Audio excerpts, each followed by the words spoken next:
Hey, good morning, YouTube. Yeah, Rod Erdman here.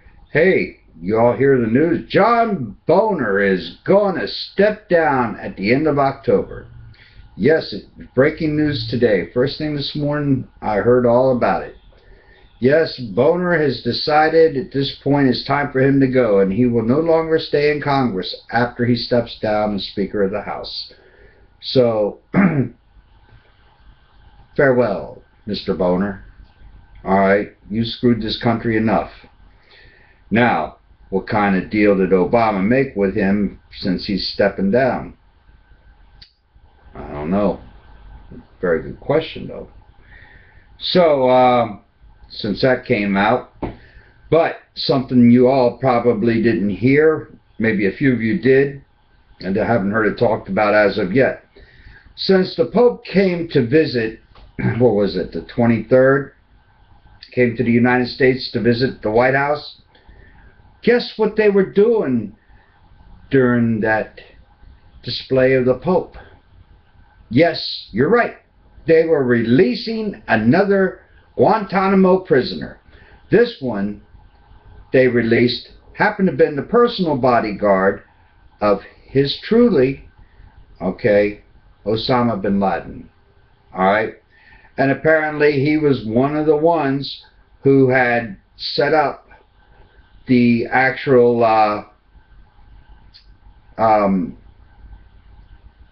airplanes to be flown into the Twin Towers as well as the Pentagon, so on and so forth. Alright, so while you were all too busy dealing with the Pope, under that cover, our beloved president, Mr. Obama, Mr. Hussein himself, had decided to release this valuable prisoner. And yes, they sent him back to Saudi Arabia. Now, nobody wants to say it, but I'm going to say it anyway. Saudi Arabia is one of the biggest funders of terrorism. Now they got their chief terrorist back in Saudi Arabia. Now, why isn't Congress raising a big stink about this one? I would really love to know, because right now, if I was in Congress, I'd be asking some very serious questions. Mr. President, what were you thinking? Why did you release this man back to the Saudis, and knowing that this guy was apparently the mastermind to set up these flights to fly into the Twin Towers and the Pentagon? And knowing that he happens to be the #1 bodyguard for bin Laden, which means he was very close to bin Laden all the time and was very trusted by him. What's wrong with this picture, people? Yes, I'm very pissed off about this. I'm very pissed off that a president of the United States can go out and do these things and not face any consequences. Now, Richard M. Nixon committed the Watergate scandal. First thing that happened, pow, they got him impeached immediately because he had so much on people in the federal government that it was pathetic. But yet, we don't even go after this one particular man. For what reason? Because this man has broken more laws than Richard M. Nixon ever broke. He thinks he is a king. He thinks he rules the United States. I got news for you, Mr. President. You do not rule the United States. All right? You do not rule the American people. We do not have rulers in this country. Even though the elites and people like Congress, so on and so forth, think they might rule us, I got news for you. I'm a free man. So is many other Americans here. And we will stand our ground. And unfortunately, there are so many of them out here that, are too happy with their lazy boy recliners and their beers, their football games and shit like that. Oh, I can't afford to get involved in these matters because, you know, it's going to take away from the football game, or it's going to take away from my baseball game. I'm going to have to get out of my lazy boy recliner. My Dancing with the Stars, I won't be able to watch that, and Oprah and all that. You know what? You people make me sick. You call yourself fucking American? Our founding fathers, God rest their souls, okay, they're rolling over in their graves, man. They're like, what the hell have you all done to our country? We fought, we bled for, we cried for, we wept for.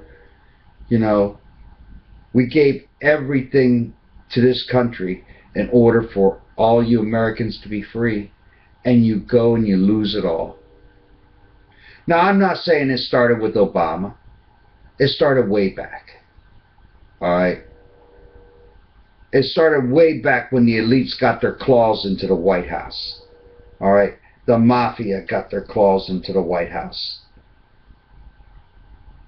Now, Americans better start waking up to reality, because eventually this shit's going to come home to roost. And when it does, it's going to be way too late. Now they're talking about a possible government shutdown again. Now, let me ask you this question. I wish somebody answered this damn question.